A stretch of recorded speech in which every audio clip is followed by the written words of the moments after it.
Secara umum, filsafat merupakan hasil pemikiran manusia yang kritis, mendalam dan radikal sampai pada intinya yang membahas secara menyeluruh kepada puncak hakikatnya untuk mencapai kebenaran yang sesuai dengan kenyataan dan bernilai manfaat.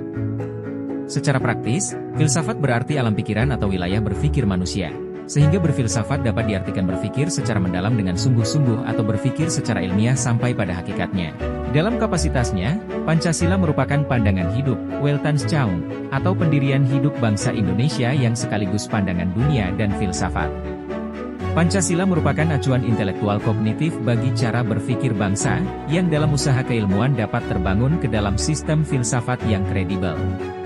Bahan materialnya dihimpun dari berbagai butir dan ajaran kebijaksanaan dalam budaya etnik maupun agama, yang mungkin pula diantaranya masih terserak di alam Nusantara luas ini.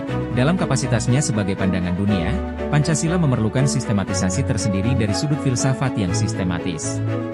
Hal ini sejalan dengan kausa materialis Pancasila yang tertanam pada kekayaan adat, tradisi, dan sejarah kebudayaan. Sungguh dibutuhkan kegiatan mengeksplorasi kekayaan kultural itu, yang pasti dapat memberi bahan bagi upaya sistematisasi substansif. Sebagaimana diketahui bahwa Soekarno merupakan Presiden pertama Negara Kesatuan Republik Indonesia. Beliau seorang tokoh perjuangan kemerdekaan yang berperan sangat penting untuk berdirinya negara RI bersama Moj, Hatta, Sudirman, Soeharto dan para pejuang kemerdekaan lainnya. Selaku pemimpin besar bangsa Indonesia, Soekarno memiliki pemikiran besar pula tentang berdirinya negara dan bersatunya bangsa dalam wadah Negara Kesatuan Republik Indonesia, NKRI. Insinyur Soekarno juga merupakan orang pertama yang mencetuskan konsep Pancasila secara publik dan terdepan dalam mendeklarasikan Pancasila sebagai pandangan hidup bangsa Indonesia.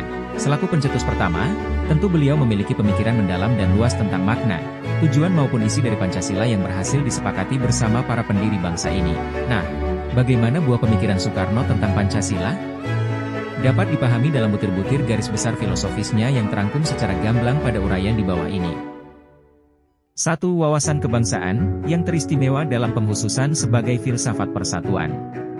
Pernyataan ini tampak dalam pidato Soekarno pada tanggal 1 Juni 1945, kita hendak mendirikan suatu negara, semua buat semua. Inilah salah satu dasar pikiran yang nanti akan saya kupas lagi. Maka, yang selalu mendengung di dalam saya punya jiwa, bukan saja di dalam beberapa hari di dalam sidang Dokuritsu Zumbi Tiosakai ini, akan tetapi sejak tahun 1918, 25 tahun lebih, ialah, dasar pertama yang baik dijadikan dasar buat negara Indonesia ialah dasar kebangsaan. Obsesi Soekarno untuk persatuan bangsa amat mencolok sampai-sampai demi persatuan itu mencanangkan Nasakom dalam rezim Orde Lama. Betapapun menurut Ruslan Abdul Ghani, Nasakom merupakan taktik perjuangan mempersatukan potensi bangsa dalam menghadapi Nekolim khususnya di tengah-tengah merebut kembali Irian Barat. 2. Erat kaitannya dengan wawasan kebangsaan, itu adalah jelas bahwa Soekarno adalah penganut dan pejuang nasionalisme. Dalam hubungannya dengan konsep Nasakom, patut dikutip penegasan Bung Karno yang menolak tuduhan Barat bahwa ia adalah komunis, seperti diungkapkan dalam autobiografinya. Pertanyaan lain yang sering diajukan ialah apakah Soekarno seorang komunis? Orang komunis menginginkan satu bangsa di dunia. Mereka meniadakan nasionalisme untuk kepentingan internasional. Soekarno adalah seorang nasionalis revolusioner. Seorang ultranasionalis, seorang supranasionalis.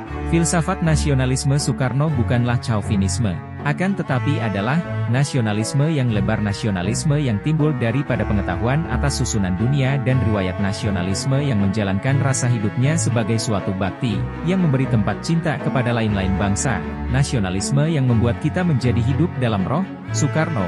1964. 3. Pancasila berpangkal pada dasar pikiran kekeluargaan atau gotong royong, yang membuang pikiran individualisme. Dalam sidang bukti Soekarno menjelaskan, maka oleh karena itu, jikalau kita betul-betul hendak mendasarkan negara kita kepada paham kekeluargaan, paham tolong-menolong, paham gotong royong dan keadilan sosial, enyahkan tiap-tiap pikiran, tiap-tiap paham individualisme dan liberalisme daripadanya.